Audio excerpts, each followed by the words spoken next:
আসসালামু আলাইকুম। সবাইকে স্বাগত জানাচ্ছি। আমি নাসরুল ইসলাম তন্ময়। শুরুতে বিআরবি কেবল সংবাদ শিরোনাম জানিয়ে দেব এই মুহূর্তে হাতে পাওয়া সর্বশেষ গুরুত্বপূর্ণ আপডেট বাংলা সংবাদ। শুরুতেই থাকছে শেরপুরে ভয়াবহ বন্যায় 7 জনের মৃত্যু। উজান থেকে নেমে আসা পাহাড়ি ঢল এবং টানা বৃষ্টিতে শেরপুরে ভয়াবহ বন্যার সৃষ্টি হয়েছে। এতে জেলার শ্রীবর্দী এবং ঝিনাইগাতি ও নলিতাবাড়ী উপজেলার কয়েক লাখ মানুষ পানিবন্দী হয়েছে। পানিবন্দী মানুষদের উদ্ধারে কাজ করছে স্থানীয় প্রশাসন সহ স্বেচ্ছাসেবী সংগঠন, বিজিবি ও সেনাবাহিনীর সদস্যরা। শুক্রবার থেকে শনিবার রাত পর্যন্ত বন্যার পানিতে ডুবে নারী এবং বৃদ্ধ কিশোর সহ মোট 7 জনের মৃত্যুর সংবাদ পাওয়া গেছে। এবারে জানাবো আমলাতন্ত্রই হাসিনাকে ফের রাজনীতিতে ফিরিয়ে আনতে পারে। টাইমস ম্যাগাজিনে নিবন্ধ। বাংলাদেশের ক্ষমতাচ্যুত প্রধানমন্ত্রী শেখ হাসিনা কি আবারও বাংলাদেশের রাজনীতিতে ফিরতে পারবেন? গত 5 আগস্ট ছাত্র জনতার ব্যাপক গণবিক্ষোভের মুখে পদত্যাগ করে দেশ ছেড়ে ভারতে পালিয়ে আশ্রয় নেন 15 বছর ক্ষমতা আঁকড়ে থাকা শেখ হাসিনা। গতকাল তার দেশ থেকে 2 মাস পার হয়েছে। এর মধ্যে তার বাংলাদেশি পাসপোর্ট বাতিল করে দিয়েছে অন্তর্বর্তী সরকার। হাসিনা এখন ভারতে কোন পরিচয় আছেন তা নিয়েও আন্তর্জাতিক মহলে প্রশ্ন উঠেছে। সংবাদ মাধ্যমে প্রকাশ, ভারত সরকারও সেদেশে তার অবস্থা নিয়ে বিব্রতকর অবস্থায় আছে। খবর বেরিয়েছে হাসিনা অন্য দেশে আশ্রয় নেবার চেষ্টা করছে। জানাবো ক্ষমতাচ্যুত ফ্যাসিবাদীদের বিচারের আওতায় আনতে সরকার প্রতিশ্রুতিবদ্ধ। প্রধান উপদেষ্টার বিশেষ সহকারী মাহফুজ আলম বলেছেন, অন্তর্বর্তী সরকার ক্ষমতাচ্যুত ফ্যাসিবাদী সরকারের সকল সহযোগীদের বিচারের আওতায় আনতে প্রতিশ্রুতিবদ্ধ। শনিবার রাতে ফরেন সার্ভিস একাডেমিতে এক প্রেস ব্রিফিংয়ে তিনি বলেন, বিগত ফ্যাসিস্ট সরকারে যারা বিভিন্ন অপরাধে জড়িত ছিল তাদের প্রত্যেককে বিচারের আওতায় আনতে হবে। এদিকে সরকার পরিবর্তনের পর কোথায় যেন ভীতি এবং আস্থাহীনতা কাজ করছে। সিপিডির সম্মানীয় ফেলো ডক্টর দেবপ্রিয় ভট্টাচার্য বলেছেন, আমরা দেখছি বিগত সময় সচিবরা কিভাবে ব্যবসায়ী হয়ে গেলেন এবং ব্যবসায়ীরা কি করে রাজনীতিবিদ হয়ে গেলেন। কেবল ব্যবসায়ী রাজনীতিবিদ হয়নি, রাজনীতিবিদরাও ব্যবসায়ী হয়ে গেছেন। এবারে থাকছে ইউনিয়ন ব্যাংকের রহস্যময় হিসাব, নির্বাচনের আগে অস্বাভাবিক লেনদেন। গত জাতীয় সংসদ নির্বাচনের আগে বেসরকারি ইউনিয়ন ব্যাংকের একটি হিসাবে অস্বাভাবিক লেনদেন হয়েছে।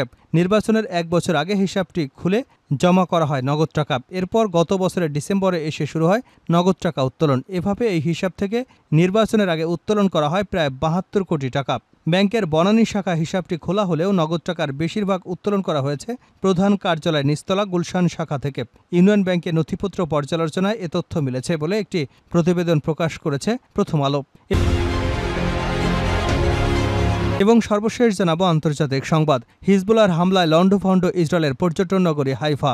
বিশ্বে পর্যটকদের অন্যতম পছন্দের তালিকায় রয়েছে ইসরায়েলের অত্যাধুনিক শহর হাইফা। সেখানে প্রতি বছরে পর্যটকদের সমাগম হতো। তবে সম্প্রতি লেবাননের সশস্ত্র গোষ্ঠী হিজবুল্লাহ রকেট হামলার পর এই হাইফা পরিণত হয়েছে এক ভুতুড়ে শহরে। দেখে মনে হবে এটি একটি ভুতুড়ে নগরী। ভারতীয় সংবাদ মাধ্যম ইন্ডিয়া টুডের এক সাংবাদিক সম্প্রতি গিয়েছিলেন হাইফা শহরে। সেখান থেকে তিনি এমনটাই জানিয়েছেন। এতক্ষণ শিরোনাম শুনছিলেন, এবার বিস্তারিত। প্রিয় দর্শক, আপনি যদি এই চ্যানেলে নতুন হয়ে থাকেন, ভিডিওটি দেখতে দেখতে চ্যানেলটি সাবস্ক্রাইব করে আমাদের সঙ্গে থাকুন। আর এই ভিডিও সম্পর্কে আপনি আপনার মূল্যবান মতামতটি কমেন্ট বক্সে জানিয়ে দিন। আর হ্যাঁ প্রিয় দর্শক, জানিয়ে দিন ভিডিওটি কোথা থেকে দেখছেন।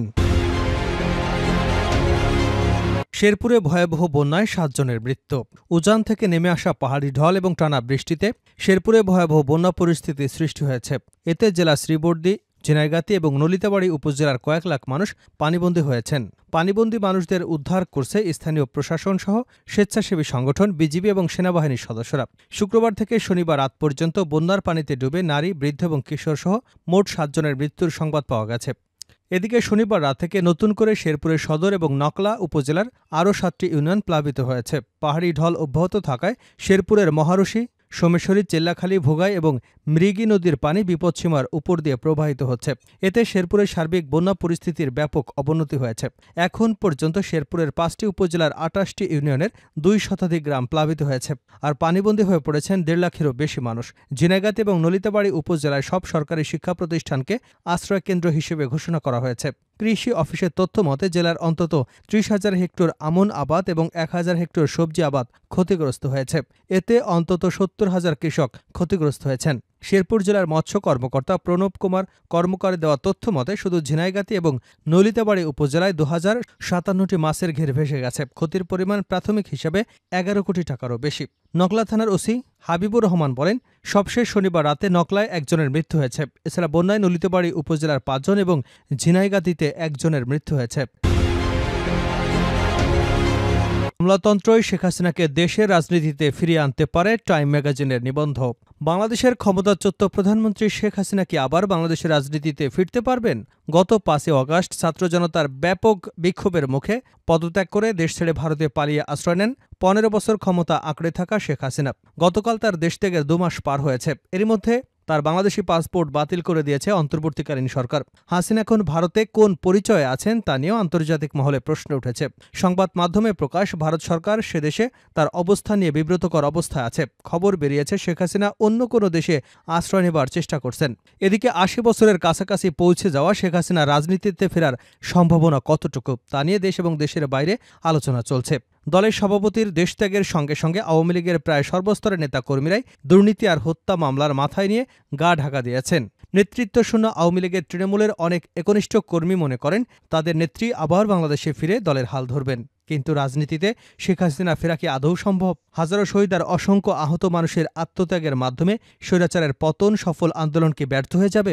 এ নিয়ে উত্তর খোঁজার চেষ্টা করেছে যুক্তরাষ্ট্রের বিশ্ববিখ্যাত সংবাদ মাধ্যম টাইমস ম্যাগাজিন। তাদের প্রতিবেদনে আন্তর্জাতিক রাজনীতি বিশ্লেষকদের একাংশ বলছে, বাংলাদেশের রাজনীতিতে যে নেতৃত্ব শূন্যতা সেটি একসময় শেখ হাসিনাকে দেশে ফিরে আসার পথ এবং রাজনীতি করবার সুযোগ তৈরি করে দেবে। নরওয়ে অসলো বিশ্ববিদ্যালয়ের শিক্ষক, গবেষক এবং বাংলাদেশ নাগরিক মোবাশ্বের হাসান এই প্রসঙ্গে টাইম সাময়িকীতে বলেন, বর্তমান ক্ষমতাসীন সরকারের বৈধতা রয়েছে, জনসমর্থনও রয়েছে, কিন্তু এই সরকার নির্বাচিত কোনো সরকার নয়। নির্বাচিত সরকারের মতো তাদের কোনো কর্তৃত্ব নেই। শেখ হাসিনা যদি চলে যান তাহলে এই দুর্বলতাকে ব্যবহার করে একসময় দেশে ফিরতে পারবেন, এটা কেবলই সময়ের অপেক্ষা। যুক্তরাষ্ট্রের থিঙ্ক ট্যাঙ্ক সংস্থা উইলসন সেন্টারের পরিচালক মাইকেল কুলেগম্যানও এমনটাই মনে করেন। টাইম সাময়িকীতে তিনি বলেন, বাংলাদেশ এবং বাংলাদেশের রাজনীতিতে শেখ হাসিনার প্রত্যাবর্তন শুধু সম্ভবই নয়, খুবই সম্ভব। কারণ পরিবারতন্ত্র দক্ষিণ এশিয়ার দেশগুলোর রাজনীতি এবং রাজনৈতিক সংস্কৃতির অবিচ্ছেদ্য অংশ। যুগ যুগ ধরে দক্ষিণ এশিয়ায় এটি চলে আসছে। মাত্র বাংলাদেশে সহসাই এই সংস্কৃতির অবসান ঘটবে এমনটা প্রত্যাশা করাও যায় না। তারপরও হয়তো বাংলাদেশ এবং বাংলাদেশের রাজনীতিতে শেখ হাসিনার প্রত্যাবর্তনের সম্ভাবনা শেষ হয়ে যেত যদি আওয়ামী লীগকে নিষিদ্ধ করা হতো। কিন্তু দেশটির যে রাজনৈতিক বাস্তবতা তাতে এটি একেবারেই সম্ভব নয়। আওয়ামী লীগ এখনও বাংলাদেশের বৃহত্তম রাজনৈতিক দল। বাংলাদেশের রাজনৈতিক বিশ্লেষক সংস্থা সেন্টার ফর গভর্নেন্স স্টাডিজের নির্বাহী পরিচালক জিলুর রহমান টাইমস ম্যাগাজিনকে প্রসঙ্গে বলেন, যে পরিস্থিতিতে শেখ হাসিনা দেশ থেকে বিদায় নিয়েছেন এবং তার চলে যাবার পর থেকে আওয়ামী লীগের যে অবস্থা রয়েছে তাতে আগামী ১ দশকের মধ্যে বাংলাদেশের রাজনীতিতে আওয়ামী লীগের কোনো গুরুত্বপূর্ণ অবস্থান থাকতে পারে তা একেবারেই ভিত্তিহীন কল্পনা। অবশ্য এই সরকার যদি সার্বিকভাবে ভেঙে পড়ে তাহলে যে কোনো কিছুই সম্ভব এবং এই সরকারের ভেঙে পড়ার আশঙ্কা বেশ ভালোভাবেই রয়েছে বলে মনে করেন বাংলাদেশের সেনাবাহিনীর অবসরপ্রাপ্ত মেজর জেনারেল এবং নিরাপত্তা বিশ্লেষক শহীদুল হক। টাইমস ম্যাগাজিনকে তিনি বলেন, আওয়ামী লীগ একটানা ১৫ বছর ক্ষমতায় ছিল। ১৫ বছর কিন্তু অনেক দীর্ঘ সময়। এই সময়ের মধ্যে বাংলাদেশের পুরো আমলাতন্ত্র প্রশাসনকে নিজেদের মতো করে সাজিয়ে নিয়েছে দলটি। বর্তমান সরকার কয়েকজন চিহ্নিত আমলা বা সরকারের বিরুদ্ধে আইনগত ব্যবস্থা নিচ্ছে ঠিকই, কিন্তু পুরো প্রশাসনকে ঢেলে সাজানো এই সরকারের পক্ষে সম্ভব নয়। তাছাড়া প্রশাসনকে ঢেলে সাজাতে গেলে আমলাতন্ত্রের সঙ্গে দ্বন্দ্ব সৃষ্টির আশঙ্কা রয়েছে। তাই অন্তর্বর্তী সরকার পারতপক্ষে কোনোভাবেই এই ঝুঁকি নিতে চাইবে না। আর এই প্রশাসন এবং আমলাতন্ত্রই আওয়ামী লীগ এবং শেখ হাসিনাকে ফের বাংলাদেশের রাজনীতিতে ফিরিয়ে আনতে পারে। তবে ইতিমধ্যেই বাংলাদেশের রাজনৈতিক সচেতন মহল বিষয়টা বুঝতে পেরে নড়ে চড়ে বসার চেষ্টা করেছেন। রাজনৈতিক মহল দাবি তুলেছেন, হাসিনার সরকারের সুবিধাভোগীদের প্রশাসন থেকে দ্রুত সরিয়ে বঞ্চিত এবং সৎ লোকদের গুরুত্বপূর্ণ পদগুলোতে বসানো হোক। সরকার এবং প্রশাসনের সংস্কারের জন্য উদ্যোগ নিয়েছে, তবে তার ফলটা পেতে কিছুটা সময় লাগবে বলে সংশ্লিষ্টদের ধারণা। শেখ হাসিনা দেশ ত্যাগের পর তাৎক্ষণিক এক প্রতিক্রিয়ায় তার ছেলে সজীব ওয়াজেদ জয় বলেছিলেন তার মা রাজনীতিতে ফিরবেন না। পরে অবশ্য তা তিনি প্রত্যাহার করে নিয়েছেন। সম্প্রতি গুঞ্জন উঠেছে যে শেখ হাসিনার অনুপস্থিতিতে জয় দলের হাল ধরবেন। তিনি সত্যি এ ব্যাপারে কোনো সিদ্ধান্ত নিয়েছেন কিনা তা জানতে চাইলে টাইমস ম্যাগাজিনকে জয় বলেন, আমার কখনই রাজনৈতিক উচ্চাকাঙ্ক্ষা ছিল না, কিন্তু বর্তমানে যে পরিস্থিতি তাতে ভবিষ্যতে কি হয় তা কে বলতে পারে। আমি এখনও কোনো চূড়ান্ত সিদ্ধান্ত নেইনি। তবে জয় যদি রাজনীতিতে ফেরার সিদ্ধান্ত নেন তাহলে এই মুহূর্তে সেটি সঠিক সিদ্ধান্ত হবে কিনা তা নিয়েও সংশয় প্রকাশ করেছে ভারতের রাজনৈতিক বিশ্লেষক এবং বাংলাদেশের বিশেষজ্ঞ মীনাক্ষী গাঙ্গুলি। টাইম সাময়িকীতে মীনাক্ষী এ প্রসঙ্গে বলেন, আওয়ামী লীগের সবচেয়ে বড় দুর্বলতা হচ্ছে দলটির রাজনৈতিক চিন্তা চেতনার পুরোটা জুড়েই রয়েছেন শেখ হাসিনা। তারা বঙ্গবন্ধু কন্যার বাইরে অন্য কাউকে দলীয় প্রধান বা সরকার প্রধানের পদে দেখতে প্রস্তুত নয়। আওয়ামী লীগ যদি তার ভুলগুলো স্বীকার করে, দলের অভ্যন্তরে গণতান্ত্রিক চর্চা বৃদ্ধি করে এবং নিজেকে একটি সত্যিকার গণতান্ত্রিক রাজনৈতিক দল হিসেবে পুনর্গঠনের কাজ শুরু করে, কেবল তাহলেই বর্তমান সংকট থেকে দলটির উত্তরণ সম্ভব। ক্ষমতাচ্যুত ফ্যাসিবাদীদের বিচারের আওতায় আনতে সরকার প্রতিশ্রুতিবদ্ধ। প্রধান উপদেষ্টার বিশেষ সহকারী মাহফুজ আলম বলেছেন, অন্তর্বর্তী সরকার ক্ষমতাচ্যুত ফ্যাসিবাদী সরকারের সকল সহযোগীদের বিচারের আওতায় আনতে প্রতিশ্রুতিবদ্ধ। শনিবার রাতে ফরেন সার্ভিস একাডেমিতে এক প্রেস ব্রিফিংয়ে এসব কথা বলেন তিনি। বিগত ফ্যাসিস্ট সরকারে যারা বিভিন্ন অপরাধে জড়িত ছিল তাদের প্রত্যেককে বিচারের আওতায় আনা হবে। সরকারের বয়স মাত্র 2 মাস। এই সংক্ষিপ্ত সময়ের মধ্যে সংস্কার কাজ এবং দেশের আইনশৃঙ্খলা পরিস্থিতি রক্ষায় অগ্রাধিকার দিচ্ছে সরকার। তিনি আরও বলেন, এই সময়ের মধ্যে ফ্যাসিস্টদের সহযোগী এবং গণহত্যার সঙ্গে জড়িত সকলকে গ্রেপ্তার করা হয়েছে। আমাদের অবস্থান অত্যন্ত স্পষ্ট, তাদের অবশ্যই বিচারের আওতায় আনা হবে। এক প্রশ্নের জবাবে বিশেষ সহকারী বলেন, সরকার ব্যবসায়ীদের সিন্ডিকেট ভেঙে দিয়ে নিত্য প্রয়োজনীয় পণ্যের মূল্যবৃদ্ধি রোধে কাজ করছে। তিনি আরও বলেন, সরকার রাজনৈতিক দলগুলোর সঙ্গে আলোচনা করে ঐক্যমতে পৌঁছবে এবং সাধারণ নির্বাচনের জন্য একটি রোডম্যাপ ঘোষণা করবে। আলম বলেন, প্রধান উপদেষ্টা অধ্যাপক ডক্টর মোহাম্মদ ইউনূস একই সঙ্গে নির্বাচনের প্রস্তুতিমূলক কাজ চলবে বলেও জানিয়েছেন। রাজনৈতিক দলগুলোর সুপারিশ অনুযায়ী আরও সংস্কার কমিশন গঠন করা হবে বলেও প্রধান উপদেষ্টা ইঙ্গিত দিয়েছেন।